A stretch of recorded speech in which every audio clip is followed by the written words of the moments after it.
আসসালামু আলাইকুম রহমতুল্লাহি বারকাত। অন্তর্বর্তী সরকার যখনই ঘোষণা দিল যে দুর্নীতি করলে চাকরি নট, সরকারি চাকরিজীবীদের জন্য ঘোষণা দিল যে দুর্নীতি করলে চাকরি নট, ঠিক ওই মুহূর্তেই সচিবালয়ের সচিবরা, আমলারা তারা রাস্তায় নামছে।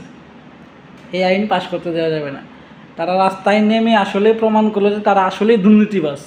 তা না হলে তো রাস্তায় নামার কথা না। রাস্তায় নামবে কারা? যারা আসলে দুর্নীতি করে। যারা ভালো দুর্নীতি করে না তাদের তো আসলে এই আইন পাশ হওয়ার জন্য আরও বাহবা জানাবে। তো তারা নিজেরাই আসলে প্রমাণ করলো যে তারা আসলেই নিজেরাই দুর্নীতি করে। বিগত সময়ে আর কি দুর্নীতি করলে সর্বোচ্চ শাস্তি স্বরূপ বদলি করা হতো, আর এখন সরাসরি বরখাস্ত। তো এই জন্যই এদের মাথায় আর কি নাড়া দিছে আর কি।